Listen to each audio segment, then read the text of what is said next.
O ano? Hindi ka na makasagot? Baka gusto mo pandagdagan ng pagsisinungaling mo. Sige lang, magsinungaling ka pa. Ikaila mo pa. Pero hindi mo na mababago ang paniniwala ko, Johnny. Niloko mo na ako. Isa kang manloloko. Mahal, patawarin mo ko. Hindi ko sinasadya. Ano? Hindi mo sinasadya? Kaya ba ilang beses nang may nakakita sa'yo kasama ang babae mo? Hindi ko hahayaang maging masaya kayo habang ako nalulugmok sa miserable kong mundo.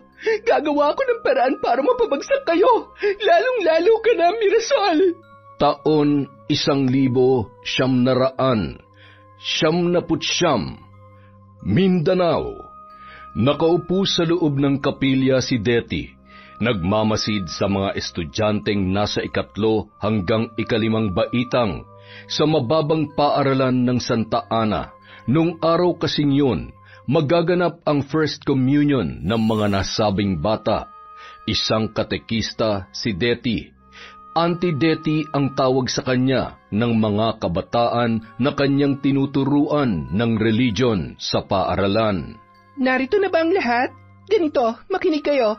Ilang beses na din tayo nag-practice, kaya alam na ninyo ang inyong gagawin, ha mga bata? Pagdating ni Father, magmano ang lahat tapos magbibehave, okay? Makinig at huwag makipagtsikahan sa katabi. Maliwanag ba? Sabay-sabay naman na tumugon ang mga kabataan. Nasa 20 ang bilang noon. May dalawang kandila ang lahat? Hala, naiwan ko po yung akin, Auntie Deti. Naku naman, ilang minuto na lang at darating na ang pare. May pera ka ba dyan? Bumili ka na dun sa may tindahan, dali. Wala din po akong dalang pera eh. Hay nako, sakit ka talaga sa ulo. Sige na nga, ako nang bibili. Maupo ka na lang dyan.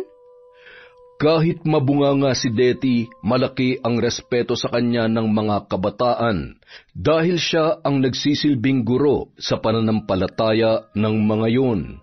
Hindi taga-baryo Santa Ana si Deti. Na-assign lang siya roon dahil walang regular na presensya ng pari sa baryo. Isang beses lang sa loob ng 1 buwan kung bumisita ang kanilang pari. Siya at ang iba pa niyang kasamahan ang nagsisilbing tulay upang maiparating ang mga aral ng simbahan sa mga nananampalataya sa nasabing baryo. Ang isang katekista ay isang tao na nagtuturo ng doktrina ng Kristiyanong pananampalataya. Sila ang mga katuwang ng mga pari sa pagpapalaganap ng pananampalataya at paghubog ng mga Kristiyanong komunidad. Matapos ang araw na yon, pagod na umuwi si Deti sa kanilang tahanan. Malayo sa baryo ang Santa Ana. Nasa sentro yon ng bayan kung saan matatagpuan ang malaking simbahang Katoliko. Kumusta naman ang pagboboluntaryo mo, Deti? Maayos naman ho, Inay. Bakit ka ba nagtsatsaga dyan sa pagiging katekista? Wala ka namang napapalang sweldo. Nay, alam niyo naman ang dahilan, di ba? Kahit ilang taon ka pang manilbihan dyan sa simbahan na yan, hindi ka aasenso. Ay nako, alam mo kung bakit? Andiyan na naman tayo na eh. Pwede bang tumahimik na lang kayo? Hindi kayo nakakatulong. Kailan ba daw pupunta dito yung mag-asawang Reyes? Bukas ho. Alam mo na ang gagawin mo, ha? Aba, kailangan makadilihensya na tayo. Opo, Nay. Alam ko, hindi nyo na kailangang ulit-ulitin pa. Hoy, huwag kang nagrereklamo kung pinapaalalahanan kita. Kung hindi ka lang sana nagpapaalipin sa simbahang yan, maganda pa sana ang takbo ng buhay natin. Ito na nga lang ang paraan ko para makabayad sa mga kasalanan ninyo, tapos kayo pa itong walang kasalanan? Bakit? Kasalanan bang pagiging isang manghuhula? Ang kasalanan ay ang ginagawa mo. Kunwari naglilingkod ka sa simbahan para sa kapwa kuno, pero ang totoo, para lamang sa sarili mong hangarin. Para sa inyo to, Nay. Para mapatawad kayo ng Panginoon sa mga nagawa ninyong kasalanan. Bumabawi lang ako sa Diyos para kahit paano mapatawad niya kayo sa panloloko niyo sa ibang tao. Dahil dyan sa mga peking hula niyo na pinaniniwalaan nila. Mapatawad? Heto na naman tayo. Nagtatalo sa mga walang kakwenta-kwentang bagay. Ang mabuti pa, ikuha mo na lamang ako ng tubig. Sumisikip ang dibdib ko sa mga pinagsasasabi mo. Samantala, Sa bahay naman ng mag-asawang Reyes, nakahilig si Mirasol sa balikat ni Johnny habang pinagmamasdan ang paglubog ng haring araw. Mahal, hindi ka ba nagsisisi na ako ang pinakasalan mo? Ano bang klaseng tanong yan, mahal? Siyempre hindi. Ano ka ba? Ay, naniniguro lang naman ako. Alam mo na, ilang taon na din kasi tayong nagsasama pero hindi pa rin kita nabibigyan ng anak. Sus, ano ka ba? Kung makapagsalita ka parang ikaw ang may problema. Wala namang baog sa atin, di ba? Ang doktor na mismo nagsabi niyan. Pasasaan ba't bibiyayaan din tayo ng Panginoon, mahal? Kaya huwag ka nang mamroblema. Bukas pupunta tayo sa kabilang lungsod. Mag-aabot tayo ng tulong sa pinakamalaking simbahan doon. Sana'y dinggin ng Diyos ang matagal ko nang ipinagdarasal. Huwag tayong mag-demand, mahal. Tamang hintay lang. May mga dahilan ng Panginoon kaya hindi niya pa binibigay ang gusto natin. Diba, sabi ko nga sa'yo, hanggat hindi ka pa nagme-menopause, may pag-asa pa. Ay, ang lawak talaga ng pangunawa mo, mahal. Kaya nga love na love kita eh. Asus, ang sweet-sweet naman ng asawa ko. Pumasok na nga tayo sa loob at baka lang gamin tayo dito, mahal. Bakit parang iba ata ang pinapahiwatig mo? May gusto ka bang gawin, ha? Aba, talino mo talaga. Ikaw, loko ka talaga. Pero sige na nga, malay natin, pagkatapos natin magawa yan ngayon, baka makabuo na rin tayo. Matapos ang mainit na tagpong yun, napag-usapan ng mag-asawa ang kanilang gagawin kinabukasan. Siguradong matutuwa ang mga bata mabibigyan natin ng kaunting tulong, mahal. Tama ka. May napag-usapan din kami ni Padre tungkol dun sa mga matatandang may sakit. Magpapaabot din tayo ng kaunting tulong para sa kanila. Salamat, mahal, ha? Kasi palagi mo akong sinusuportahan. Oo naman. Saka wala kang dapat na ipagpasalamat, mahal. Dalaga't binata pa lang tayo, naglilingkod na tayo sa Diyos. Muntik ka na ngang maging pari noon at ako naman maging madre. Kaso, nauwi rin tayo sa labas dahil mas pinili natin ang ating pagmamahalan. Pero, hindi ibig sabihin nun, hihinto na tayo sa paglilingkod sa Kanya. Tama ka, mahal. Bilang isang mabuting Kristiyano, handa tayong maglingkod sa Panginoon sa pamamagitan ng paglilingkod sa ating mga kapwa. Kinabukasan, abala sa pag-ayos ng mga sobre si Deti na ipamimigay niya sa mga dadalo sa misa. 8:00 pa magsisimula yun, ngunit marami ng tao sa loob ng simbahan. Isa-isang pinamahagi ni Deti ang mga sobre sa mga naroroon. Pagkatapos ay naupo siya sa isang sulok, nagmamasid sa mga nagsisidatingan. Nang isang babae na nasa 15 taong gulang ang kanyang nasipat. Nakasuot yon ng backless na dress na kulay pula. Lantad ang likod nito na sinusundan naman ng tingin ng mga kabinataang nadadaanan ng dalaga. Alam nang pupunta sa simbahan tapos nagsusuot pa ng ganyan? Nadidemonyo tuloy ang mga mata ng ibang kalalakihan. Malapitan nga. Pasimpleng lumapit si Deti sa dalaga. Umupo kaagad siya sa tabi nito at mahinang nagsalita. Iha, pwede bang isuot mo yung jacket mong nakasampay lang dyan sa braso mo? Simbahan tong pinuntahan mo, hindi disco. Nasipat niyang tumaas ang kilay noon, ngunit hindi na yun nagsalita. Sinuot naman niya ang jacket at muling tumingin kay Deti, sa paraang nagtatanong kung okay na ba. Nagpakawala ng pekeng ngiti si Deti, saka tumayo na lamang para umalis. Ilang hakbang pa lang ang nagagawa niya kaya hindi nakaligtas sa kanyang pandinig ang sinabi noon. Pakialamera daw siya. Hindi na niya yun pinatulan pa. Nilingon niya na lamang ito at nginitian ng matamis. Iba na talaga mga kabataan ngayon. Nagagawi lang sa simbahan para magpakit sa mga kaedad nila. Samantala, ilang sandali pa dumating na ang mag-asawang Reyes. Kaagad na lumapit ang mga ito sa pari ng parokya. Nagmamasid lang si Deti sa mga yon. Makalipas ang ilang sandali ay lumapit sa kanya ang gitaristang si Gringo. Ang ganda talaga ni Mrs. Reyes, no? Pati yung asawa niya, ibang dating ng kapugian.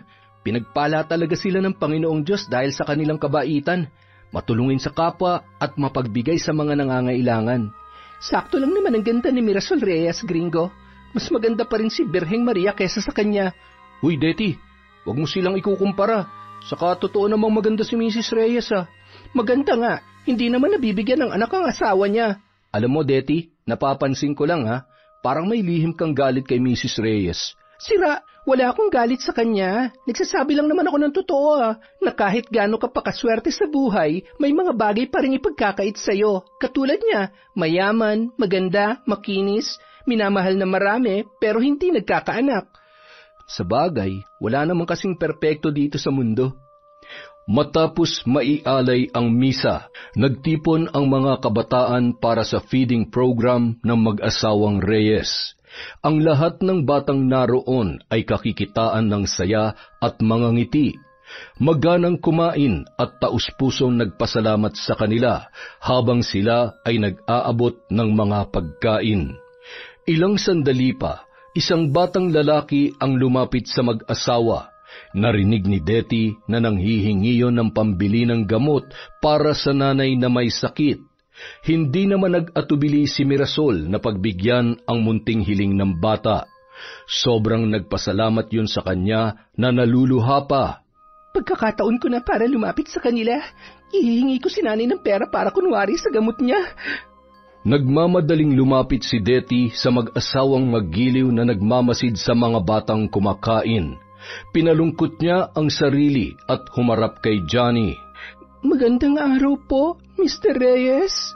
Oh, magandang araw din naman. Alam ko pong kalabisan na kung hihiling po ako sa inyo. Pero wala na po akong ibang malalapitan.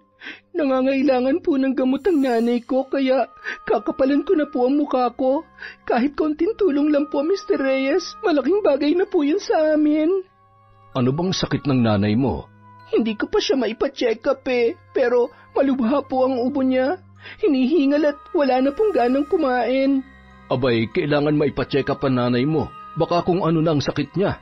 Eto, sana makatulong yan. Maraming salamat po, Mr. Reyes. Napakabuti nyo.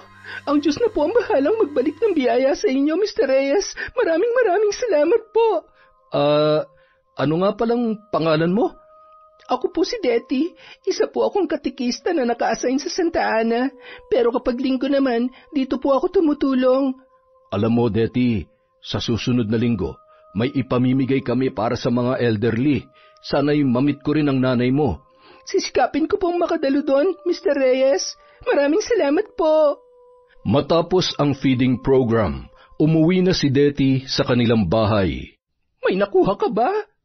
Oo naman, Nay. Ako pa ba? Magaling. May pantayan na ako sa tongits mamaya. Sa susunod na linggo may ibibigay daw si Mr. Reyes. Magpunta kayo para may maiuwi kayo para sa sarili nyo, Nay. Hoy, gaga! Alam mo namang allergic ako sa simbahan nyo. Abay, kung ganon, wala kayong parte. Ayaw nyo Ay, nako, Deti. Gamitin mo nga yung utak mo. Mas makakakuha ka pa ng malaki-laki kung sasabihin mong hindi ako makakadalo dahil hirap akong makalakad. Oo nga, Nay, no. Sige, yan ang sasabihin ko. Ang talino nyo talaga pagdating sa ganyan. Siyempre naman, ako kaya to. Pero alam mo, Deti, may mas maganda akong ideya para mas makahakot pa tayo ng salapi sa kanilang mag-asawa. Ano naman po yon, Nay? Akitin mo si Mr. Reyes. Kumabit ka sa kanya. Bata ka pa at maganda, saka may ibubuga ang hubog ng iyong pangangatawan. Akitin mo siya ng mabaling sa iyo ang pagtingin niya. Tutal, hindi naman siya nabibigyan ng asawa niya ng anak. Kapag nagkaanak kayo, alas na yon para matikman natin ang masaganang buhay. Kayo talaga, Nay? Pinapahamak niyo ako. Gaga ka talaga. Mag-isip ka nga.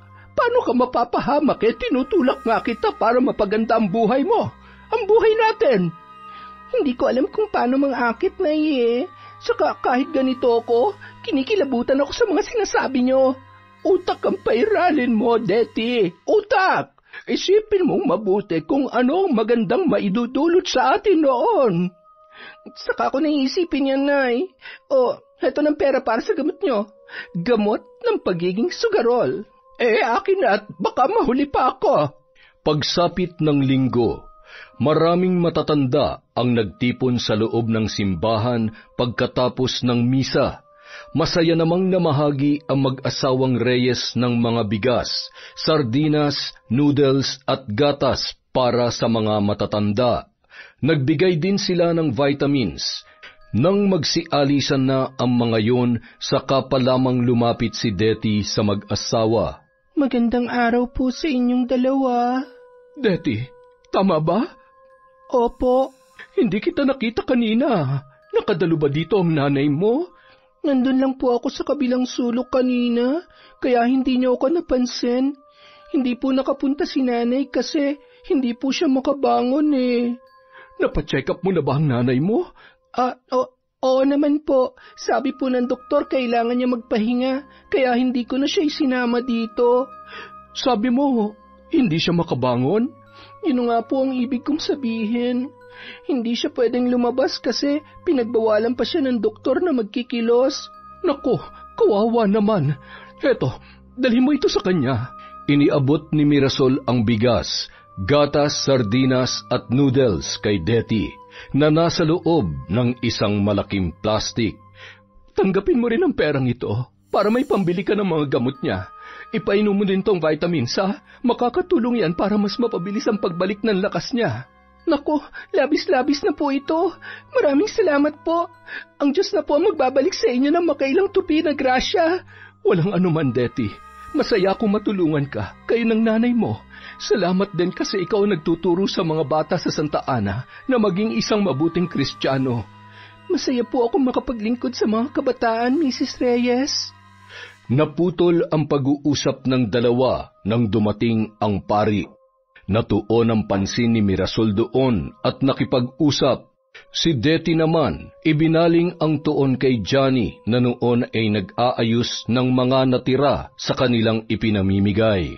Sinipat ni Detty ang sarili at saglit na inayos ang kanyang buhok, saka lumapit sa lalaki. Mr. Reyes, may tutulong po ba ako? Wala na. Maayos ng lahat. Salamat. Dadalhin niyo po ba yan pabalik? Hindi na. Iiwan na namin dito. Nakausap ko na si Padre kanina. Mabuti po at hindi kayo nagsasawang maging sponsor sa parokya. Iilan na lang din po kasi ang mga kagaya ninyo. Hindi nakakasawang pagsilbihan ng Panginoon, Detty. Kagaya ng paglilingkod mo sa Kanya. Hindi kami nagdadalawang isip na tumulong sa kapwa. Mawalang galang na po Medyo personal po ang itatanong ko. Sige lang. Ano ba yon? Hindi po ba kayo nagagalit sa kanya? Kasi balita ko po, matagal nyo nang gustong magkaanak tapos hindi pa rin kayo nabibiyayaan. Alam mo, minsan, nagtatanong din naman ako. Pero alam ko na ang lahat ay may dahilan.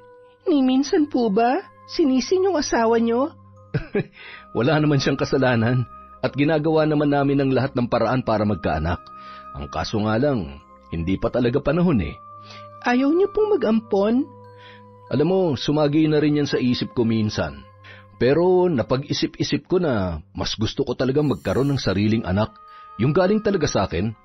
Ang sarap niyo po siguro maging tatay. Mabait, saka mabuting tao. Ako kasi, hindi ko na nakilalang tatay ko eh. Iniwan niya kasi si nanay nung malaman niyang buntis. Ganun ba? Ikinalulungkot ko nangyari, Detty. Ganun na talaga siguro ang buhay, sir. Hindi perpekto pero ayos lang po yon. Ang mahalaga, naitaguyod naman ako ng nanay ko. Alam niyo po, Mr. Reyes, ang ipinagdarasal ko na lang ngayon ay bigyan pa sana ng Panginoon na mahaba-habang buhay si nanay para makasama ko pa siya na mas matagal. Kaya kahit nakakahiya na, kinakapalan ko pa talaga ang mukha ko na pumila kapag may libreng namimigay ng mga kagaya niyo para po sa nanay ko. Napakaswerte naman ng nanay mo, Detty. May mapagmahal siyang anak. Maswerte po ang magiging asawa ko kasi handa po akong ibigay ang lahat ng pagmamahal ko. Mapaligaya ko lang siya.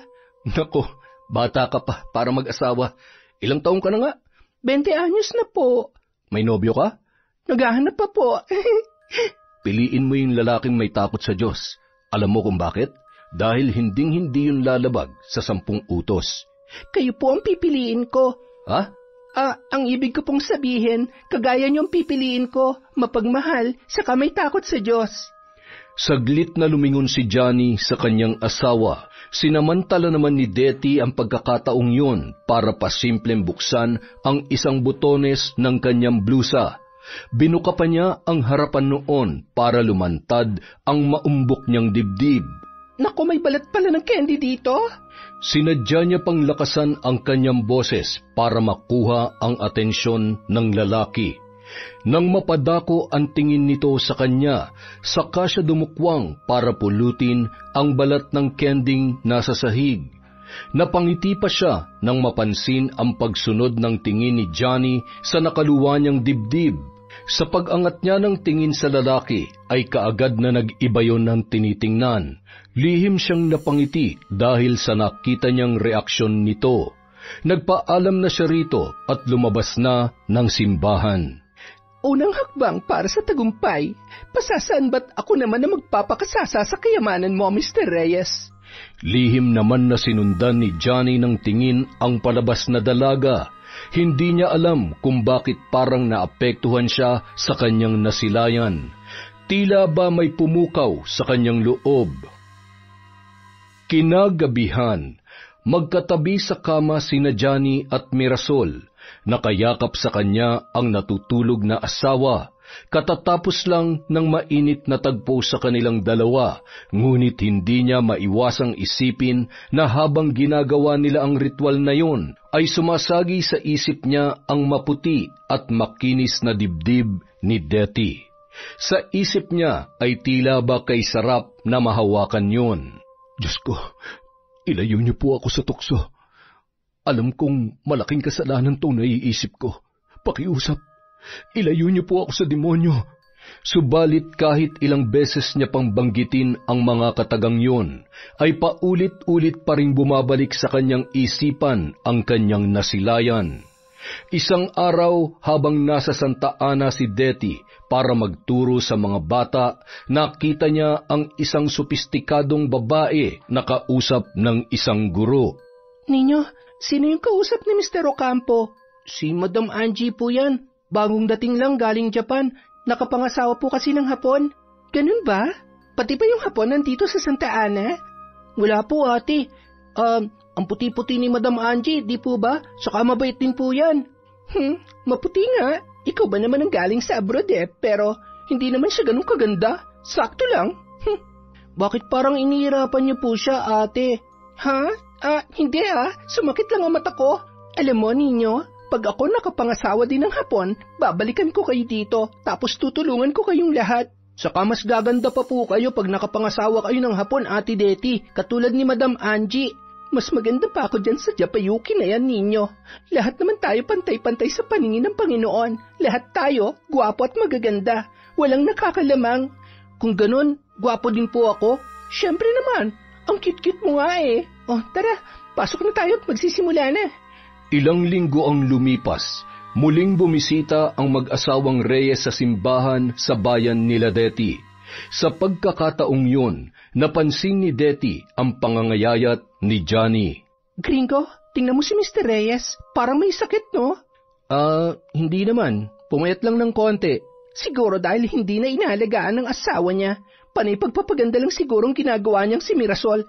Tingnan mo at ang pula-pula ng labing hindi naman kissable. Huy, Detty, iba na yata yung pinagsasasabi mo Alam mo, masyado na kitang nahahalata. Insecure kaya ata kay Mrs. Reyes Insecure? Hello? Bakit naman ako may insecure dyan Mas maganda pa nga ako sa babaeng yan. Saka mas bata ako, no? Ang lamang niya lang sa akin, mapera siya. Pero kung susumahin, wala pa rin siyang kwentang asawa kasi hindi niya mabigyan ng anak si Mr. Reyes. Shh! Yung bibig mo, Detty. Nasa loob tayo ng simbahan. Umiiral na naman yung ugali mo. Sus, tayong dalawa lang naman na nakakarinig. Saka, tao lang tayo, Gringo. Normal lang sa atin na magkasala. Ewan ko sa yung babae ka. Naturingan ka pa namang katikista tapos ganyan palang ugali mo. Ano ba? Akala ko ba kaibigan kita? Kaibigan mo nga ako, kaya nga kita tinatama. Kasi ang tunay na kaibigan nagsasabi ng totoo at hindi nangungunsinte. Wala pa namang gamot sa pagiging inggitera. Loko ka pala Pinapalabas mo bang inggitera ako? Hindi naman, pero nahahalata ko kasing parang naiinggit ka kay Mrs. Reyes eh. Ginawaran kaagad ni Detty si Gringo ng masamang tingin saka mabilis na tumalikod. Diyan ka na nga, nasisira ang araw ko sa iyo eh. Uy, Detty, ito naman oh, Detty! Hindi na nilingon ni Detty ang kanyang kaibigan. Umupo na lamang siya sa isang sulok. Nang makitang palabas na ang mag-asawa, mabilis siya naglakad para habulin ang mga yon. Paalis na po kayo, Mrs. Reyes? Oo. May pupuntahan pa kasi kami sa ibang lungsod. May tutulong ba ako, Detty? Nako, wala naman po. Magpapasalamat lang po ako sa mga ibinigay nyo na nakaraan. Magaling na po ang nanay ko. Maraming salamat po talaga sa tulong nyo. Masaya akong malaman na magaling na ang nanay mo. Sana makilala ko siya. Mahal, saglit lang muna ha. Magsi-CR lang muna ako. Sasamahan na kita, mahal. Hindi na. Kaya ko na to. Ikaw na munang bahala kay Detty. Nang makatalikod si Mirasol, muling binalingan ng tingin ni Johnny ang kanyang kaharap. Hindi niya maintindihan kung bakit muling bumalik sa kanyang isipan ang larawan ng makinis nitong dibdib. Detty, may boyfriend ka na ba? Po? Wala pa po. Saka hindi pa po ako nagkaka-boyfriend. Bakit po? Ay, wala naman. Naitanong ko lang. Kayo po ba may girlfriend na? Ha? Girlfriend, hindi asawa. Alam nyo kasi, marami na akong kilala na nasa ganyang edad nyo, Mr. Reyes. Alam ko naghahanap kayo na mas bata, mas sariwa. Hindi po ba? Nabigla si Johnny sa sinabi ng dalaga, pero bilang lalaki, nauunawaan niya ang ibig nitong ipahiwatig. Bakit mo naman nasabi yan? Sa tingin mo ba, ipagpapalit ko ang misis ko sa iba? Hindi naman po si ipagpapalit. Sa kanya pa rin naman po kasi uuwi ang lalaki. Pero mas exciting po kasing tumikim ng ibang ulam. Yun bang mas nakakatakam kasi parang nakakaumay na rin naman kung palaging adobo na lamang ang kakainin mo? Sa tingin mo ba may dalagang papayag na maging kabit ko? I mean, maging girlfriend ko? Oo naman. Sa gantang lalaki niyong yan, walang tatanggi kapag inyong niligawan. Nasa Santa Ana ka ba bukas? Ngumiti ng matamis si Detty. Nababatid niya na kumagat na ang lalaki sa kanyang pain. Oo, hihintayin kita ron, Mr. Reyes. Kinindatan pa ni Detty ang lalaki bago siya umalis. Napalunuklaway na lamang si Johnny dahil sa kanyang naiisip. Kinabukasan, matapos ang 1.5 oras na pagtuturo sa mga bata, natanawan ni Detty ang sasakyan ni Johnny sa labas ng paaralan. Napangiti pa siya nang kumaway ito sa kanya. Nagmamadali siyang puntahan yon at kaagad na sumakay sa sasakyan noon. Si Mrs. Reyes po. May inaasikaso sa Maynila. Sa susunod na linggo pa ang balik niya. Saan tayo? Kayo na po ang bahala. Kahit saan basta, magiging masaya ko. Napangiti naman si Johnny sa sinabi ng dalaga. Dinala niya yon sa isang inn sa kabilang lungsod. Doon ay pinagsaluhan nila ang ritual ng makamundong gawain. Ha? Hindi mo naman sinabing birhen ka pa pala, Detty? Di pa po. Sinabi ko naman sa inyong hindi pa ako nagkaka-boyfriend. Kaya malamang wala pang nakakagalaw sa akin. May problema po ba? Wala naman. Nagulat lang ako. Huwag ka mag-alala. Dadahan-dahanin ko na lang. Pwede ba huwag ka magpo sa akin? Johnny na lang. Mas lalo ko tuloy nararamdaman na matanda na ako eh. Walang problema, Johnny. Basta ha, huwag masyadong marahas kasi masakit. Shh! Huwag ka mag-alala. Akong bahala. Sa loob ng ilang araw, palaging magkasama sina Detty at Johnny. Palagi rin siyang nireregaluhan ng lalaki kapalit ng pagpapaligaya niya dito. Mukhang tiba-tiba kayata ngayon, Detty ah. May mayaman bang bumibisita sa simbahan ninyo? Nay, masanay ka na sa mga grasyang natatanggap ko kasi jowa ko na si Mr. Reyes. Sa kanya galing ang lahat ng yan. Damit, alahas, groceries at pera.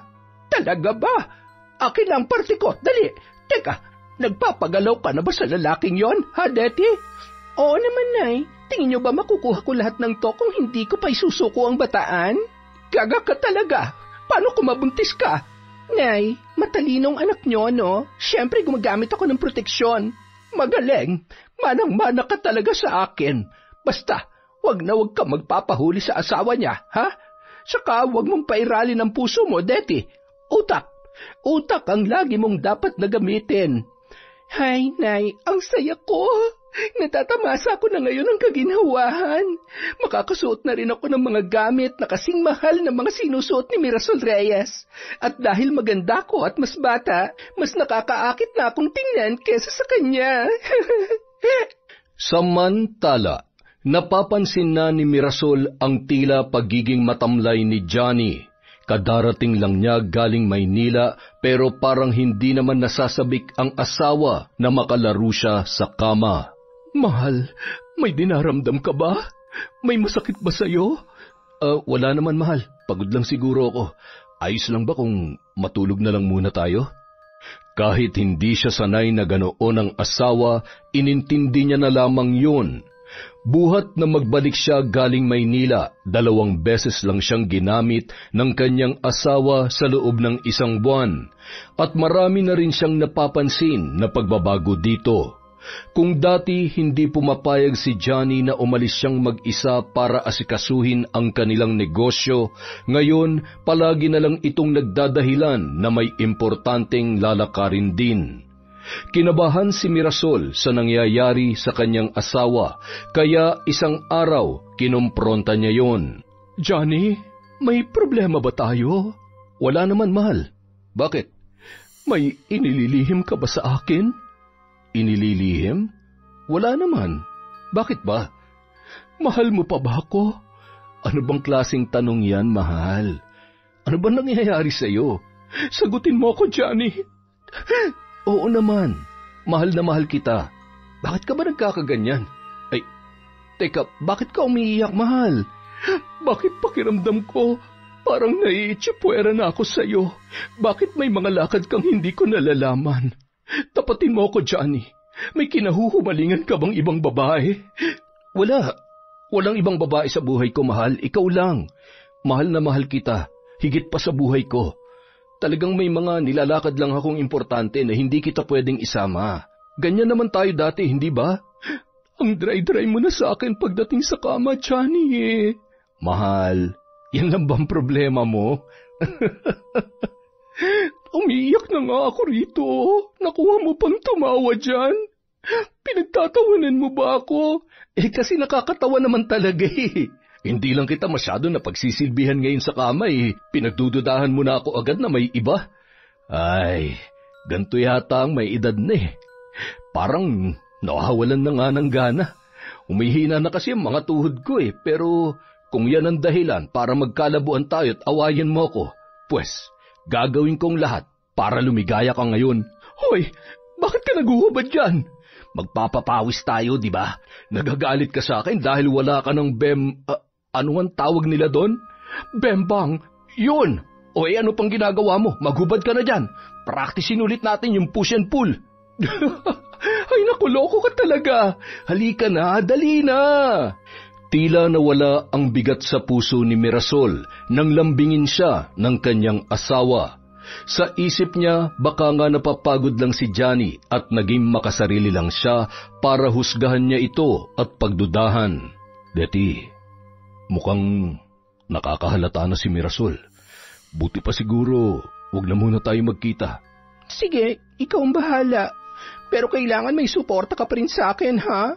Alam mo namang matanda na si nanay, kaya ako lang ang inaasahan niya pagdating sa mga gamot at sa pagkain namin. Oo naman, akong bahala doon. Basta, wag na wag ka magpapagalaw sa iba, ha? Akin ka lang. Opo, sayong-sayo lang ako, basta meron akong sustento. Pupuntahan na lang kita sa bahay ninyo para ihatid ang mga groceries. Para makilala ko na rin ang nanay mo. Tutal, nabanggit mo naman sa akin na ayos lang sa nanay mong magpunta ako doon, di ba? Sige, Johnny, bilhan mo ng bulaklak si Mrs. Reyes para mas lalong ma-inlove sa'yo at para di na maghinala. Maging sweet ka sa kanya. Oo, gagawin ko yan. Hindi ka ba magsiselos? Siyempre nagsiselos ako, pero iniisip ko na lang na para rin yan sa kapanatagan natin. Hindi siya maghihinala at hindi tayo mabubuko kung palagi niya mararamdaman ang pagmamahal mo. Naks, ang swerte ko naman sa'yo. Talagang swerte ka. Bata pa ako at maganda. Maalaga pa. Nang mga sumunod na araw, bumisita si Johnny sa bahay ni Detty. Doon ipinakilala sa kanya ng dalaga ang ina nito na si Milagring. Mr. Reyes, alam ko kung anong relasyon mo sa anak ko. Sana naman ay hindi siya mapahamak sa ginagawa ninyo. Kahit na isang malaking kamalian yan, hindi ako hadlang dahil nakikita ko naman na masaya ang aking anak. Huwag po kayong mag-alala, Nay. Makakaasa kayong walang masamang mangyayari kay Detty. Tapatin mo nga ako. Gaano katagal na magiging kabit ang anak ko? Po? Nay, bilang isang ina, hinahangad ko ring mapabuti ang aking anak. Ngunit, alam kong panandalian lamang ang papel mo sa buhay niya, Ginoong Reyes. Hanggat hindi po ako iniiwan ng anak ninyo, ako na po ang bahala sa lahat ng pangangailangan ninyo mag-ina. Kung hindi ka iiwan ng anak ko, kung ganon, wala kang balak na iwanan siya? Opo.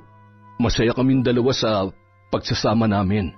Sapat na pong naibibigay ko ang lahat ng gusto niya at naibibigay niya rin po ang gusto ko. Wala ka bang balak na bigyan siya ng maayos na tahanan? Nanay Milagring, sa mata ng mga tao, kasal na po ako. Sa mata ng Diyos, si Mirasol lang ang asawa ko. Alam naman po ni Detty ang aming limitasyon. Detty, maliwanag ba sa iyo ang lahat? Siyempre naman po, Nay. Alam ko kung hanggang saan ako lulugar. Nang makaalis si Johnny, muling kinausap ni Milagring ang kanyang anak. Hindi ko nagugustuhan ang sistema niyong dalawa, Detty. Kailangan mo siya maangkin. Kailangan iwanan niya si Mirasol para sa iyo. Mas mapapakinabangan natin ang mga pag-aari niya kung ikaw na ang ituturing niyang asawa. Kailangan mo nang magpabuntis sa kanya. Kapag nabigyan mo siya ng anak, ikaw na ang ituturing niyang reyna. Nanay naman, relax ka lang, okay? Darating din tayo sa puntong yan. Akong bahala. Kinabukasan, sa simbahan, nakatingin si Detty sa ilang mga kadalagahan na nakaupo.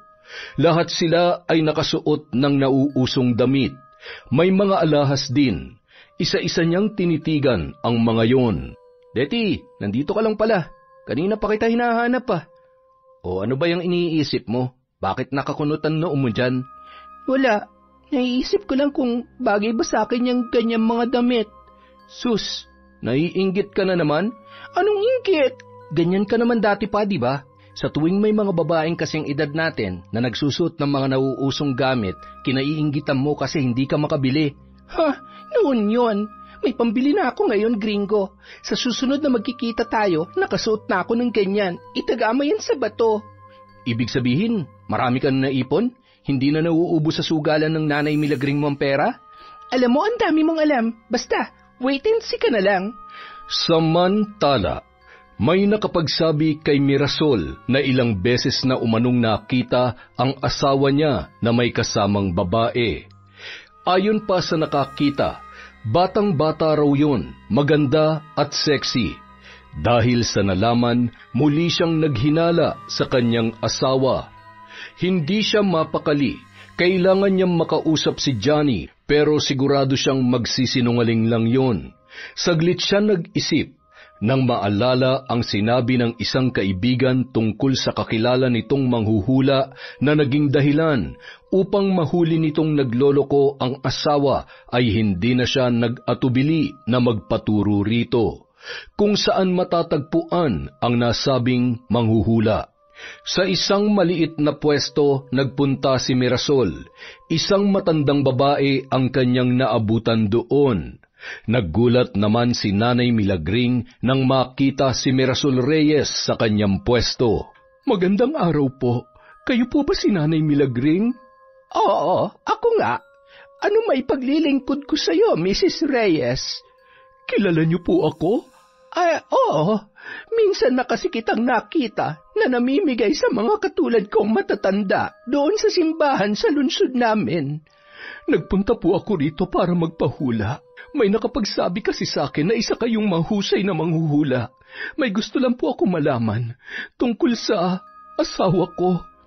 Maupo ka rito sa harapan ko. Itapat mo rito sa bolang kristal ang mga palad mo. Ngayon, itanong mo na ang nais mong mabigyan ng kasagutan. Palagay ko kasi may inililihim si Johnny sa akin. May nag-iba na kasi sa mga ikinikilos niya.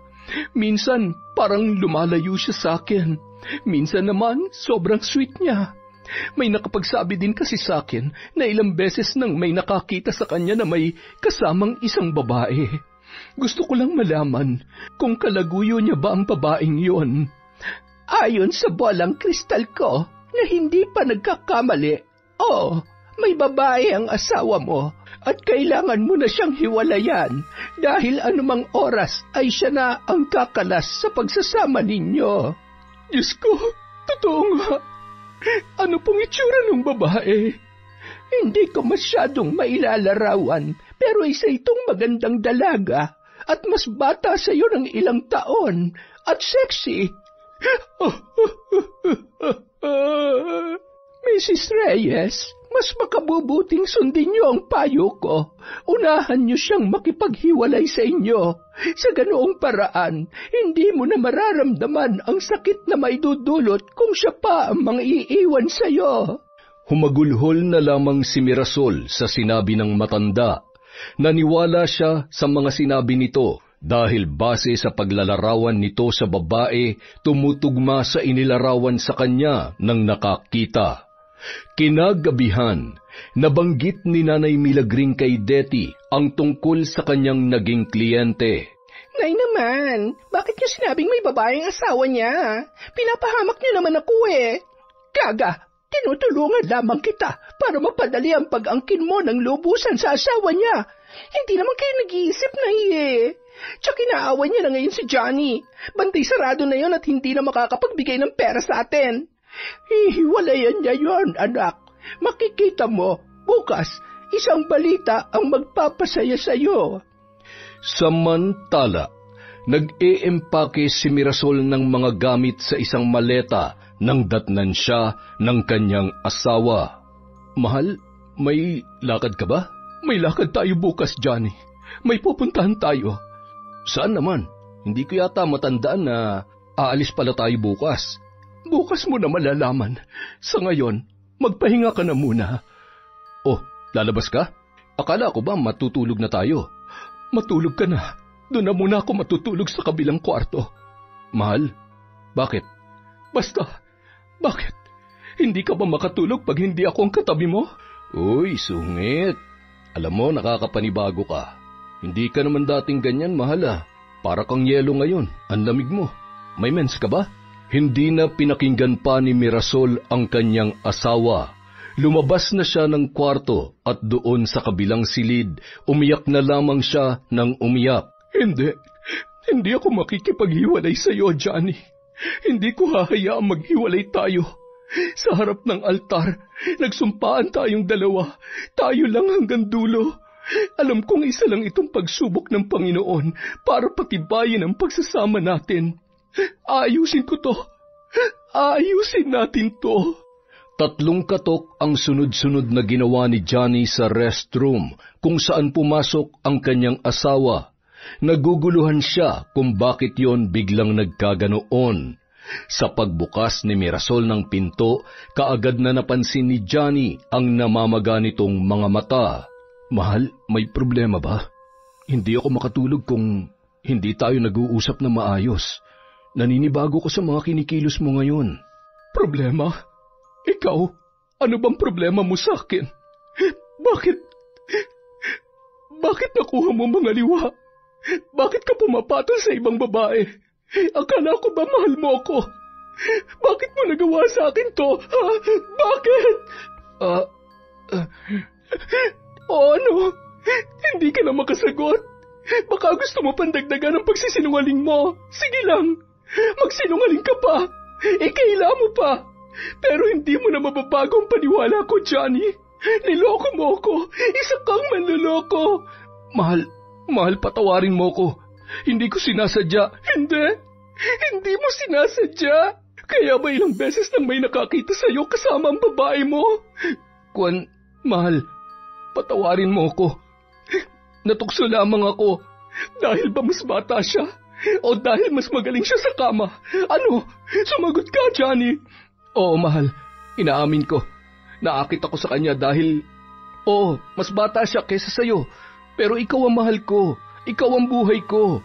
Hindi ko kayang mawala ka sa akin, Mirasol. Pues, mamili ka. Ako o siya? Siyempre, ikaw. Handa ka bang hiwalayan ng babae mo? O sinasabi mo lang yan dahil ako ang kaharap mo? Mahal, ikaw ang buhay ko. Handa akong iwanan ng lahat para sa iyo. Hindi ako naniniwalang mahal mo ko, Johnny. Kung mahal mo ko, hindi mo ito magagawa sa akin. Handa akong patunayan na mahal kita. Ayoko magkasira tayo, mahal. Pues sinira mo ng tiwala ko, Johnny. Hindi ko alam kung may babalik pa natin ang dati. Sobrang sakit ng ginawa mong ito. Para akong sinasaksak ng paulit-ulit. Alam mo ba yon? Para mo akong pinatay nang walang kalaban-laban. Mahal, lahat gagawin ko para mapatawad mo ako. Pangako, hindi ko na uulitin. Ang dami na nating pinagdaanan. Alam kong sinusubok lang tayo ng Panginoon. Aminado ako nagkasala ako sa iyo. Isang malaking kasalanan na habang buhay kong pagsisisihan. Pero pakiusap, mahal. Bigyan mo ako ng pagkakataong mapatunayan kung gaano ka kaimportante sa buhay ko. Totoong nagsisisi ako, mahal. Aalis tayo bukas. Luluwas tayo na Maynila para makipagkita sa kaibigan kong MFT. Magpapa-counseling tayo. Oo, payag ako sa marriage counseling na yan, mahal. Handa akong ayusin ang pagsasama natin nang walang halong pag-aalinlangan. Hindi ko alam kung ilang buwan ang aabutin bago tayo tuluyang maging maayos. Sana maging maayos pa tayo, Johnny. Dahil gusto kong ibalik ang tiwala ko sa iyo. Sa ngayon, hayaan mo na muna akong mapag-isa. Gusto mang yakapin ni Johnny ang asawa, ngunit hindi niya yun magawa. Umiiyak siyang lumabas ng silid na yon. At doon sa kanilang silid, labis-labis siyang nagsisisi dahil sa panlolokong ginawa niya kay Mirasol. Oo, nag-enjoy siya sa presensya ni Detty. Nairaraos niya ang init sa kanyang katawan, subalit mahal niya ang kanyang asawa. Pinakiramdaman niya ang kanyang sarili. Alam niyang hindi pagmamahal ang nadarama niya para kay Detty. Diyos ko, ang laki ng kasalanan ko sa inyo. Ang laki ng kasalanan ko sa asawa ko. Tulungan niyo po ako maayos namin ang gusot na ito. Labis kong pinagsisisihan na nagawa ko sa asawa ko. Patawarin niyo po ako. Gabayan niyo ako upang maibalik sa dati ang pagsasama namin. Samantala, naiinis na pabalik-balik ng lakad si Detty sa kanilang sala. 2 buwan na ring hindi nagpaparamdam si Johnny sa kanya at ang pinaka-kinaiinisan niya ay wala na siyang pera. Maupo ka nga, Detty. Ako'y nahihilo sa ginagawa mo. Nay, wala na akong pera dito ni isang kusing. Palagay niyo makakapag-relax pa ako? Saan na ba kasi nagsususot yung Johnny na yon? Bakit hanggang ngayon hindi pa siya nagpapakita sa akin? Ano ka ba? Siguro nagpapalipas lang yun ang oras. Baka hiniwalayan na yun ng kanyang asawa. Ay nako, marahil ay nagre-relax lang yon para pag nagpakita ulit siya sa'yo, aayain ka na niyang tumira sa bahay niya. Paano po kayo nakakasiguro? Mukhang sigurado kayong hihiwalayan niya na talaga si Mirasol. Nakita ko sa mga mata niya ang sobrang pighati. Nang sinabi kong may babae ang kanyang asawa, nanginginig siya habang nag-uunahan sa pagtulo ang mga luha niya. Alam kong hihiwalayan niya agad yon kasi yon ang ipinayo ko sa kanya. Nasisiguro ko na susundin niya ako dahil ganyan naman tayo mga babae. Ayaw natin na nasasaktan tayo. Matatapang tayo, hindi ba? Hindi nagpapatalo. Kaya kahit masakit para sa atin, ginagawa natin para makapaghiganti. Sana nga ganyan ang mindset ni Mirasol, Nay.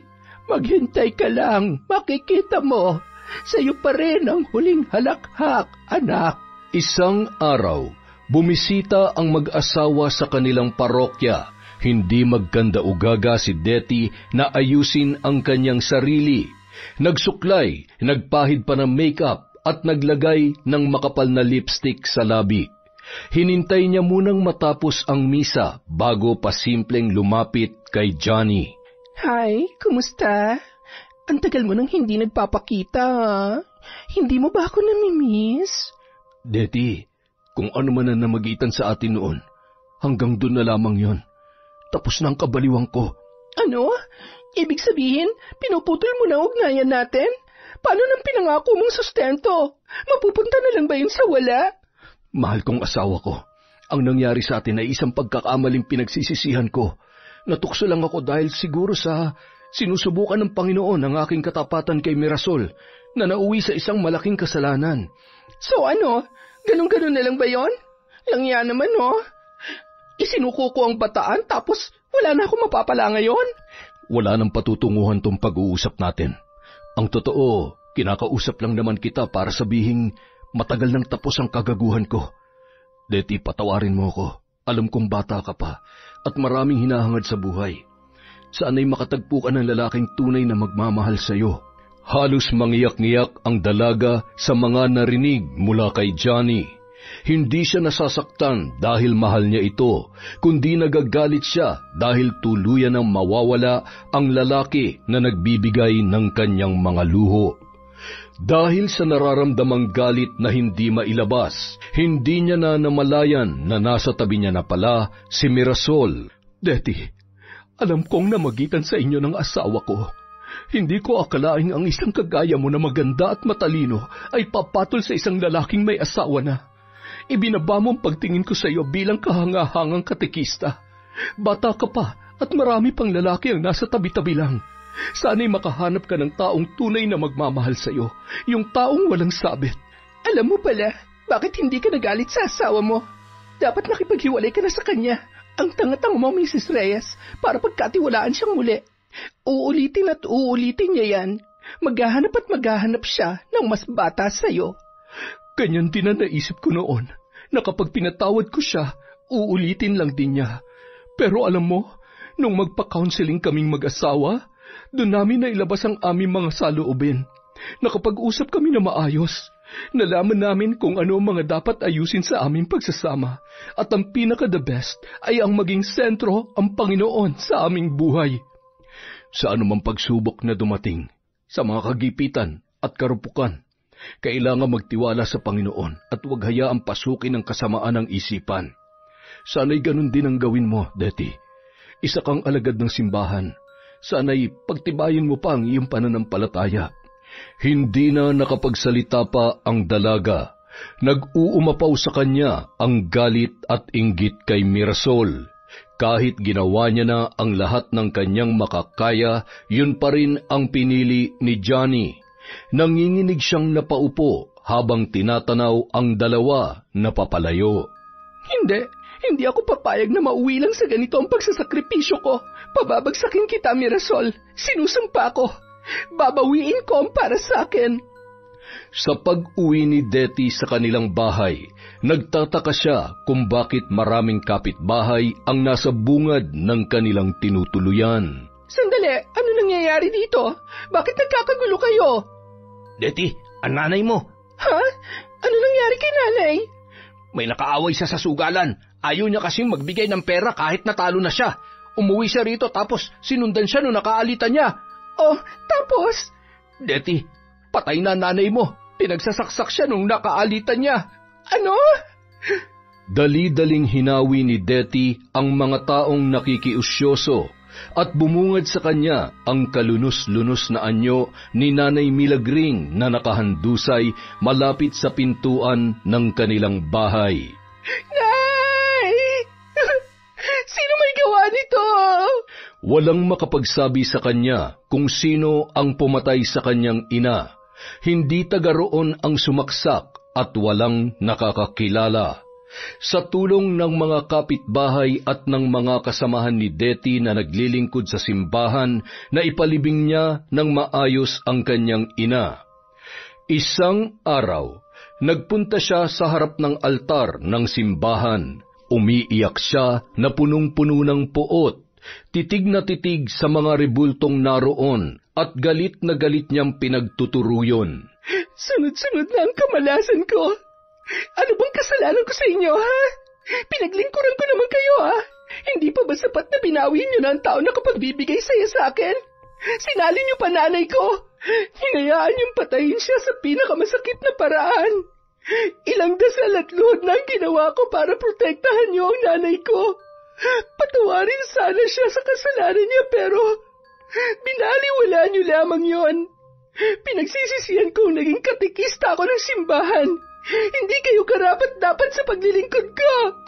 Matapos niyang sabihin yon sa loob ng simbahan, umalis si Detty at hindi na nagpakita pa. Tumigil na rin siya sa pagtuturo sa mga bata sa Santa Ana. Minsan, narinig niya buhat sa mga kapitbahay na may feeding program ang mag-asawang Reyes sa kanilang parokya. Pasasalamat umano yun ng mag-asawa dahil sa pagdadalang tao ni Mirasol. Nang marinig niya yon, muling nabuhay ang galit sa kanyang dibdib.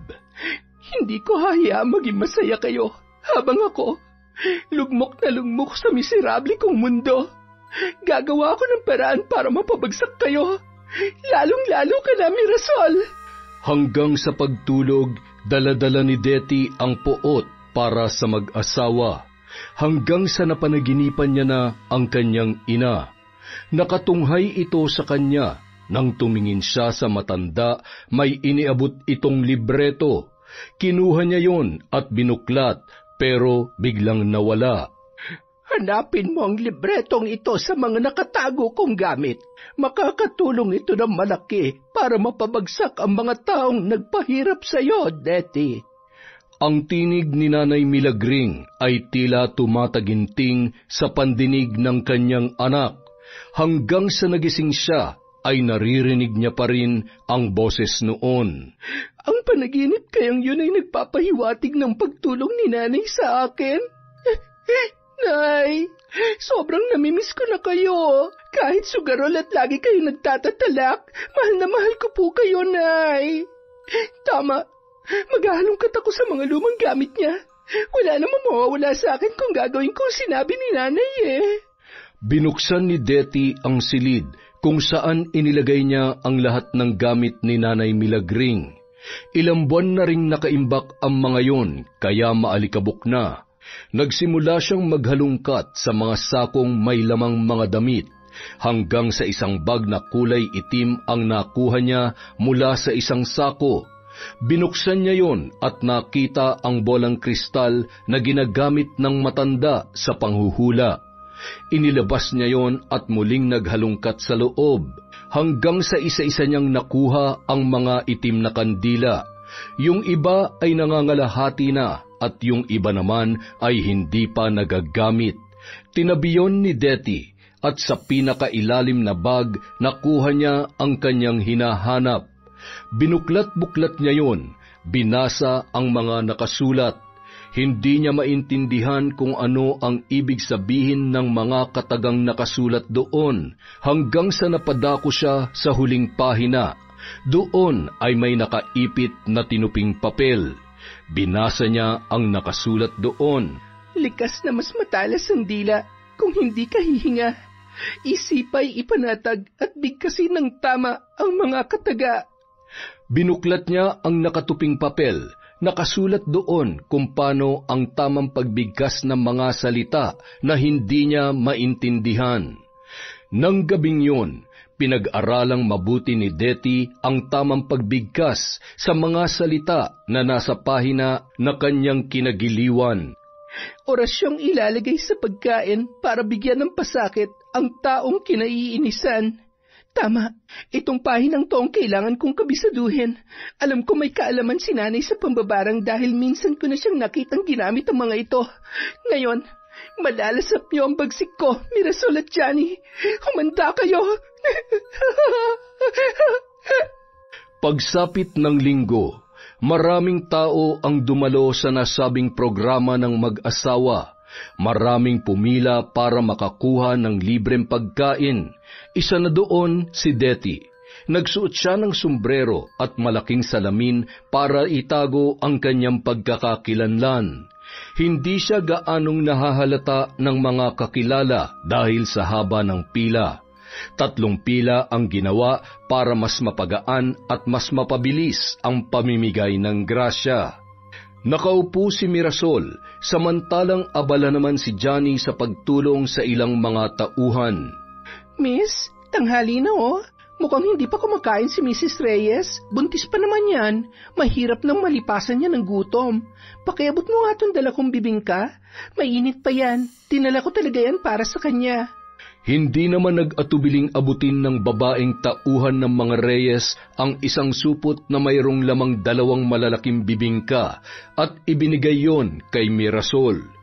Sa pagkakakita sa nasabing bibingka na inabot ng tauhan, biglang natakam ang babae at kaagad na sinimulang kainin ang mga yon hanggang sa kanyang naubos. Napangiti naman si Deti nang makitang kinain ni Mirasol ang kanyang binigay. Magsisimula ng kalbaryo mo, Mirasol. Magiging miserable na ang buhay mo ng 10 beses kesa sa akin. Samantala, isang maulan na hapon habang nagkakape si Mirasol, bigla siyang nakaramdam ng pagkahilo. Tinawag niya kaagad si Johnny para siya ay alalayan. Dala lang siguro to ng pagod. Maghapon kasi tayong nasa feeding program kahapon, mahal. Sabi ko naman sa'yo, magpahinga ka na lang dito sa bahay eh. Alagaan mo si baby. Medyo maselan pa naman ang pagbubuntis mo. Susundin na kita sa susunod, mahal ko. Alam mo namang nasanay na akong dumalo sa mga ganyang program natin eh. Hayaan mo, hindi ko ipapahamak ang baby natin. Pangako yan. Alam mo, mahal, nagpapasalamat talaga ako sa iyo. Kahit na malaki ang naging kasalanan ko sa iyo, hindi mo pa rin ako sinukuan. At ngayon, eto na, magiging daddy na ako. Pinagtibay talaga tayo ng Panginoon, mahal ko. Siguro, binigay niya ang pagsubok na yon para subukin kung hanggang saan ba talaga ang kaya ng pagmamahalan natin. At na makita niyang napagtagumpayan natin ang pagsubok na yon, ibinigay niya na ang dati pa nating hinihiling. Promise, mahal. Hindi ko na yun uulitin. Ngayon pa ba na 2 na masasaktan ko? Naniniwala ako na hindi mo na magagawa ang bagay na yon, mahal ko. Alam ko dahil nararamdaman ko. Nang gabing yon, mahimbing na natutulog ang mag-asawa. Paggising ni Mirasol kinabukasan, wala na sa kanyang tabi si Johnny. Hindi niya alam kung bakit binalot siya ng kaba. Kaagad siyang bumangon para hanapin ang kanyang asawa. Akmang magbubukas na siya ng pintuan nang pumasok si Johnny na may bitbit na tray na naglalaman ng mga pagkain. Mahal! Oh, ano nangyari sa iyo, mahal? Bakit parang nakakita ka ng multo? Ha? Wala naman. Akala ko kasi umalis ka eh. Wala ka kasi sa tabi ko nung magising ako. Nagluto lang ako ng almusal mo. Gusto ko akong personal na nag-aasikaso sa kakainin mo, mahal. Sinisiguro ko na healthy. Halika na, mag-almusal na tayo. Salamat, mahal. Hindi pa sila natatapos mag-almusal, tumakbo na si Mirasol sa loob ng banyo para ilabas ang kanyang mga kinain. Mahal, ayos ka lang ba? Oo. Ayos lamang ako. Magpatingin na kaya tayo ulit sa doktor, mahal. Nag-aalala na ako sa iyo eh. Normal lang tong nararamdaman ko, mahal. Siyempre, buntis ako. Maselan pa. Huwag ka na masyado mag-overthink dyan, okay? Alam mo naman na first time ko, mahal. Kaya hindi ko maiiwasan na mag-alala. Mahal, bakit may pasa ka sa braso? Saan mo nakuha yan? Pasa? Saan? Tiningnan ng ginang ang sinasabi ng kanyang asawa at nagulat din siya sa kanyang nakita. Hindi ko matandaan kung bakit ako nagkapasa, mahal. Masakit ba? Hindi naman. Baka dala lang to ng pagbubuntis ko. Alam mo na may edad na tong asawa mo, saka pa nagkalaman ng sinapupunan. Reaksyon lang siguro to. Baka nga, mahal. Nang sumunod na araw, nadagdagan na naman ang pasa ni Mirasol, hindi lang isa kundi dalawa, at naging mas marami pa ito sa paglipas ng mga araw hanggang sa nasakop na ang kanyang katawan hanggang leeg. Ipina-check up nila ito sa doktor, subalit walang eksaktong eksplanasyon kung bakit at saan niya yon nakuha. Binigyan lamang sila ng gamot para mawala ang pasa, hanggang sa ang mga pasang yon ay tila ba namamagana. Unti-unting nagbabakbak at nagkasugat ang kanyang balat. Humahapdi na yon at kumalat na rin sa buo niyang katawan. Hindi niya maintindihan ang nararamdaman kapag umaatake ang pangangati nito, dahil kapag hinahawakan ay napapakapit siya sa hapdi ng kanyang balat. Ilang ulit na silang nagpakonsulta sa iba't ibang dermatologist, pero ni isa sa mga yon ay hindi nalunasan ang sakit ni Mirasol. Habang lumalaki ang kanyang tiyan, ay halos mawalan na rin siya ng pag-asa na gumaling pa ang kanyang sakit na hindi nila maintindihan. Johnny, pinarurusahan ba ako ng Diyos? Mahal, huwag mong sabihin yan. Mahal tayo ng Panginoon Diyos. Isa na namang pagsubok to. Sigurado ko, manalig lamang tayo sa Kanya. Magiging maayos ang lahat. Kailanman ay hindi ko kinwestiyon ang pagmamahal niya. Pero bakit ngayon? Parang pinapadama niya ang parusa sa akin. Dahil ba sa hindi ako natuloy sa pagmamadre ko noon? Mahal, hindi ka nag-iisa sa laban na to. Nandito ako. Lalaban tayo. Kaya nating ipanalo to. Bakit hindi ko madamang naririto lang siya? Bakit pakiramdam ko pinababayaan niya ako?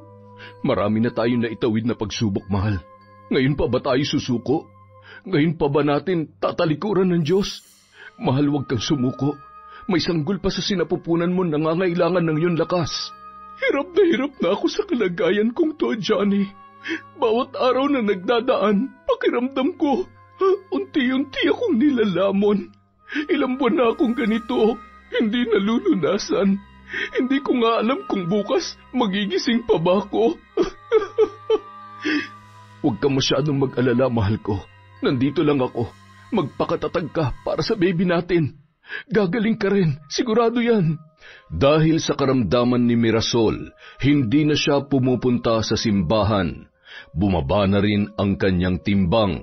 Maputlang maputla na siya at palagi na lang nakasakay sa degulong niyang silya. Si Johnny na lang ang palaging nagsisimba. Ipinagdarasal niya na gumaling na ang kanyang asawa. Hindi yun nahihiya na lumuhod ng paulit-ulit papunta sa harap ng altar, umiiyak at nagmamakaawa sa Diyos. Hanggang sa may nakapagsabi sa kanya na sumangguni sa isang albularyo, kaagad niyang inilahad ang ideyang yon sa kanyang asawa. Wala namang mawawala kung susubukan natin, mahal. Malay mo, ang albularyo na palang makakatulong sa atin. Kung saan-saan na tayo lumapit, ilang doktor, dermatologist na bang binisita natin? Wala pa rin nangyari, hindi ba? Wala na akong pag-asang gumaling pa, Johnny. Hinihintay ko na lang ang pagtigil ng aking hininga. Mahal ko, nakikiusap ako. Para sa baby natin, pumayag ka na. Ilang ulit na nagmakaawa si Johnny bago napasagot ng oo si Mirasol.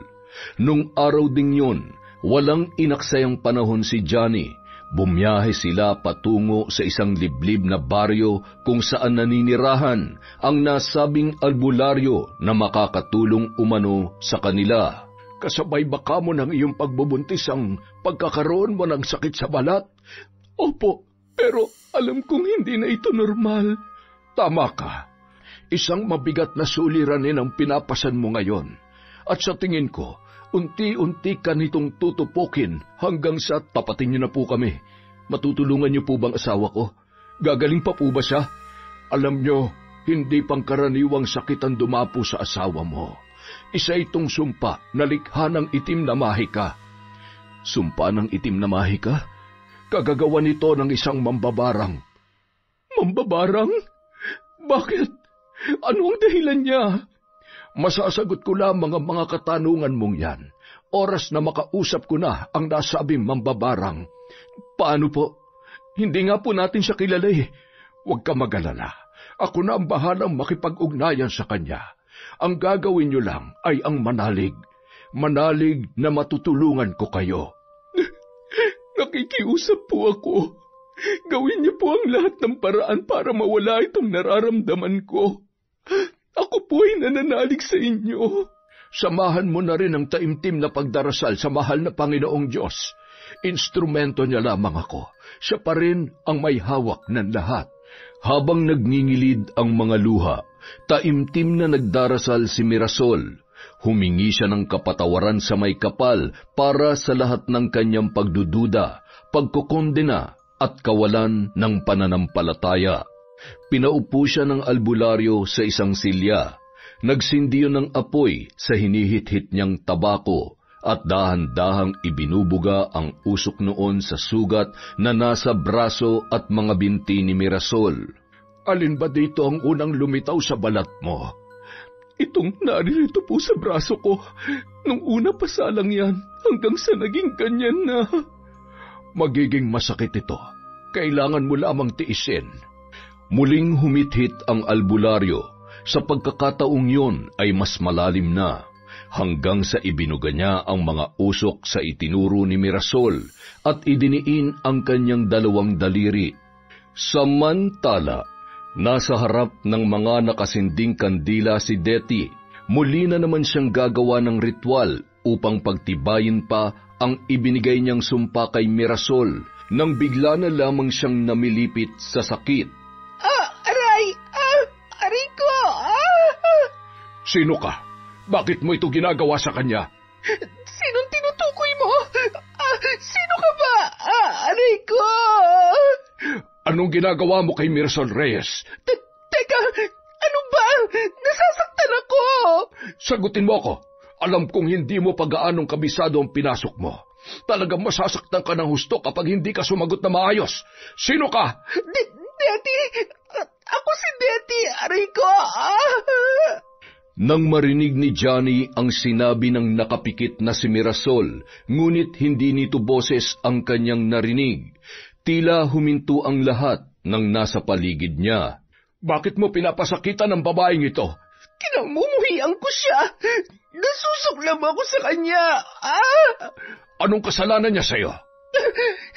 Isang malaking kasalanan ang pagkaita niya ako ng kaligayahan. Naging miserable ang buhay ko dahil sa kanya. Dapat lang na pagdusa siya. Hindi siya dapat maging masaya. Naiinggit ako sa kanya. Naiinggit ako. Kung ganon, pakawalan mo na siya sa sumpa ng barang. Hindi sapat na dahilan ng inggit upang parusahan mo ang babaeng ito. Anong hindi? Sapat lang. Dahil gagawin kong lahat para magdusa siya. Hindi siya magiging masaya habang nabubuhay pa siya sa mundong ito. Palalayain mo ba siya o tatapusin ko ang kahibangan mo? Mas lalong idiniin ng albularyo ang mga daliri niya sa sugat ni Mirasol. Tama na! Nasasaktan ako!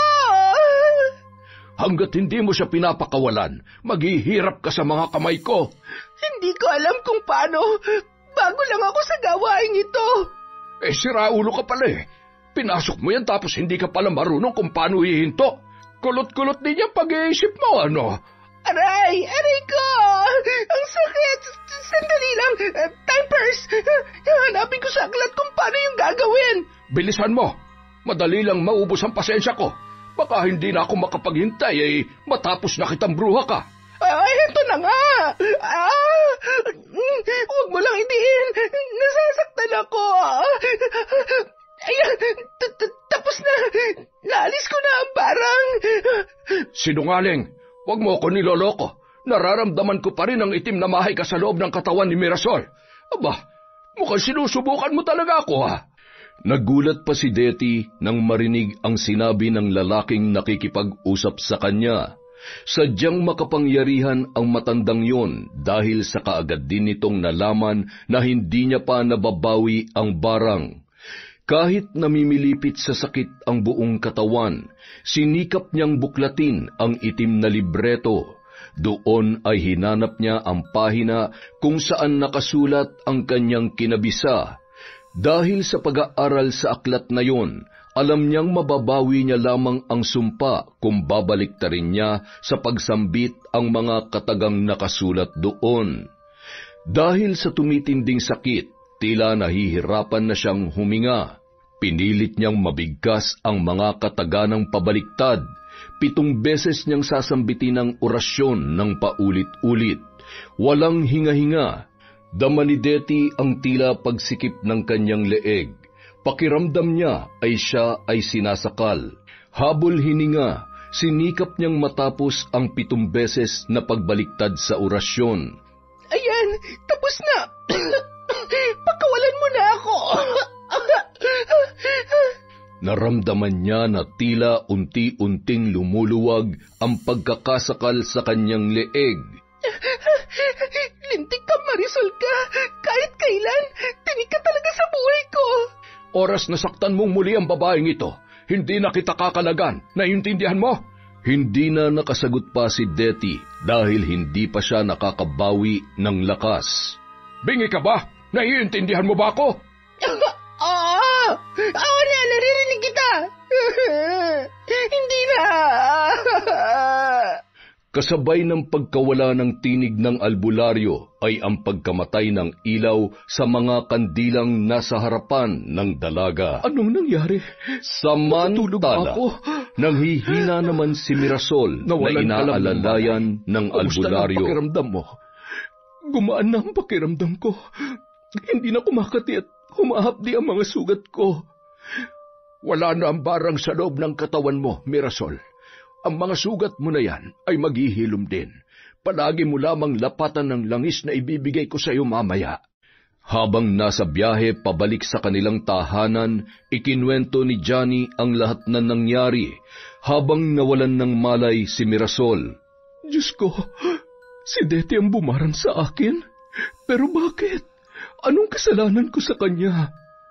Malaki ang inggit niya sa iyo, mahal. Ayaw niya maging masaya ka. Lahat ng kabutihan ibinigay ko sa kanya. Tapos ganito ang igaganti niya sa atin. Balak mo ba siyang kumprontahin? Gusto ko siyang makausap, mahal. Puntahan natin siya.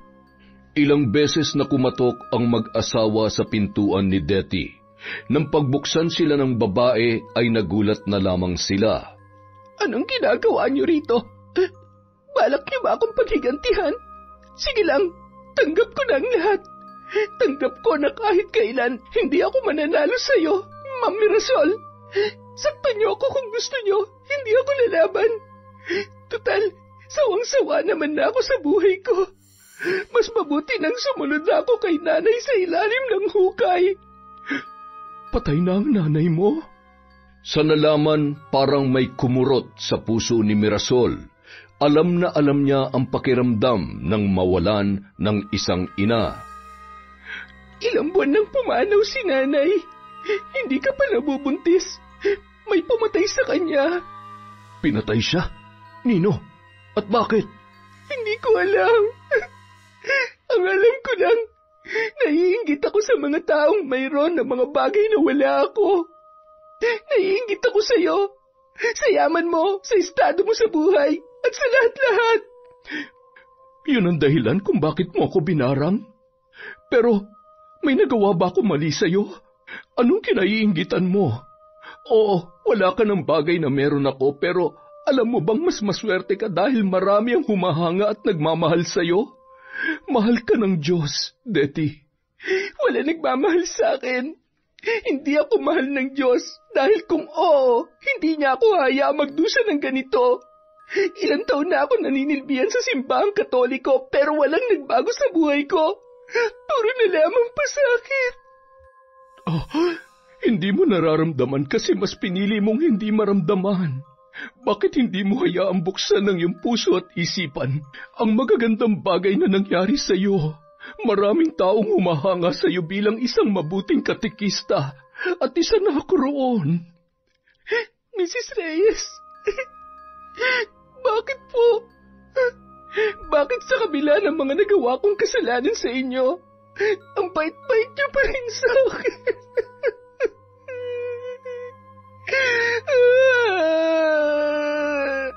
Napahagulhol na lamang at lumuhod si Deti sa harapan ni Mirasol habang nakahawak sa wheelchair ng ginang. Patawarin niyo po ako. Patawad, Mrs. Reyes. Ang pagpapatawad ay laging nagsisimula sa sarili, Deti. Patawarin mo ang iyong sarili. Pakawalan mo ang lahat ng negatibong nasa loob mo. Pag nagawa mo yon, saka mo lamang mararamdaman ang tunay na kaligayahan.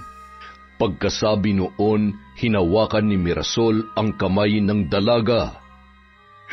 Kapag handa ka ng patawarin ang iyong sarili at itaboy ang mga bagay na naglulugmok sa iyo sa miserableng buhay, pumunta ka sa simbahan.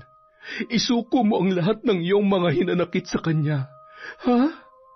Makalipas ang ilang linggo, nagdesisyon nang magpakita sa simbahan ni Deti. Namiss ka namin, Deti. Mabuti naman nagbalik ka na. Alam mo bang marami naghahanap sa iyo dito? Lahat sila nalungkot nang malamang hindi ka na nagpapakita. Pati din yung mga batang taga Santa Ana. Lagi ka daw hinahanap. Aba, bagong gupit Bagay sa'yo. Salamat, gringo. Ako rin, namiss ko kayong lahat. Saglit lang ha. Mamaya na tayo magkwentuhan. Pupunta muna ako sa altar. Oo ba? Marami kaming ikukwento sa'yo. Ilang buwan ka ring nawala eh. Habang naglalakad, napangiti na lamang si Deti. May mga tao rin palang nagpapahalaga sa kanya. Sa harap ng altar, muling kinausap ni Deti ang mga rebulto, at sa pagkakataong yun, humingi siya ng tawad sa mga ito, lalong-lalo na sa poon ni Jesus. Matapos ang misa, inanunsyo ng pari ang matagumpay na panganganak ng isa sa kanilang bigating sponsor. Walang iba kundi si Mrs. Reyes. Napangiti at pumalakpak na lamang si Deti. Wala na siyang nararamdamang inggit o galit para sa mag-asawa. Ang namamayani na sa kanya ay ang kasiyahan, dala ng pagsilang ng munting anghel ng mga ito. Salamat po, Panginoon. Ngayon ko lang naramdaman na maging masaya sa tagumpay ng iba. Salamat din kay Mrs. Reyes, nang dahil sa kanya, naintindihan ko na ang tunay na kahulugan ng pagiging isang tunay na alagad ng Diyos at ng simbahang Katoliko. Nay, kung nasan man kayo ngayon, sana po masaya kayo. Hindi niyo man suportadong tinatahak kong landas. Alam kong maiintindihan niyo po ako. Sa bawat pagsubok na dumarating, ang tanging makakapitan natin ay ang ating pagmamahal sa itaas. Gaano man kabigat ang problema, kumapit lamang tayo sa Kanya. Iyong! Isang makabuluhang kwento na naman mula sa kwentong Enteng. Paano ba yan? Dahil dyan, meron tayong shoutout. Simulan po natin kay Alfredo Siguya, hi kay Juvelin Camacho, kay Elena Leman, kay Riza Ann Tegihanon. Shoutout po kay Edgardo Fontanilla, kay Sheena Enriquez, hi kay Roslyn Jimenez. Happy birthday kay Maria Grace Grefalja, sakto, August 19. Happy birthday po. Kay Roslyn Labajo, hi kay Finky Rusi 14, kay Ellen Torres, kay Evelyn Reyes, kay Iron Mom. Shoutout po kay Merly Amistad, kay Analie Vallega, kay Manisan Mamot Mapadtaya, hi kay Newly Dine Alipda, kay Gemma De Ocampo. Shoutout kay Daiben, kay Vilma Bautista, kay Charlene Gumansing, Michelle Esperon. Hello din po kay Gay Somodio, kay Rose Ann Mara, hi kay Irma Umali, kay Violeta Yero, kay Lydia Lopez, kay Bembem Lamate. Shoutout po kay Isabel Vidal, kay Shara Vasti Castillo, kay Josie Aniban, kay Liz Atinado, kay Janet Ukab, hello kay Kat Burglar Cutie, hello rin po kay Sel Marie Tadaan, hi kay Joy Yatutab, hi kay Mirna Alfaro, kay Corazon Cacalda, kay Filipina Palsario, kay Jade Guevara, Hello din po kay Resel Galope, kay Nika Miguel, Chris Alcantara, Esteli Reyes, kay Zenny. Hello po kay Cherry Mukbang ASMR, kay Liza Agodo, kay Noemi Garcia Pabunan. Shoutout po kay Amiyong, kay Jaren Beter, kay Lynette Reparado, kay Desiree De Los Santos. Hello po kay Cecil Sabroso. Hi sa Sisilog, kay Joanna Lea from Chubby, Lomentigar.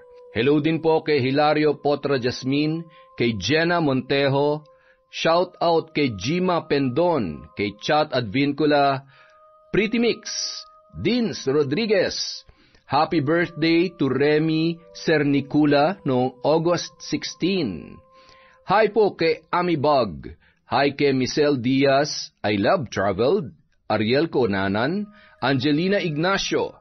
Hi kay Carmi Kayabyab, kay Elizabeth Dungka, Lolita Mariano, Kimpoy Feliciano, Manny Maniego, Pureza Tagiwalo. Hi po kay Hani Austria, kay Maria Yokoyama, kay Cliven Dubalan, Rowena Dacles, Lily Mary Grace Molina at Marivic Mendoza.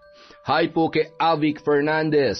Shout out kay Alma Naong, kay Pamela Allen, Shauma TV, Marian De Jesus, Robert Crimen, Miss Maura, Miss Lani, Virgil Torre, Estela Da Silva. Hi po kay Daina Gonzalez Sevilla. Hello po kay Leonora Consensino, Juan Guapo, Flep Place, Corazon Clemente. Hi kay Dores Estander, kay Dairis Yuki, kay Milrose Galvez. Shout out din po kay Larry Jr. Alarcon.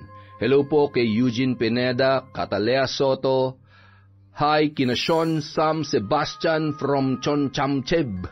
Hello din po kay Asodisen Cerilla, Ivan Joe Fabriag from Berzay, Cuna.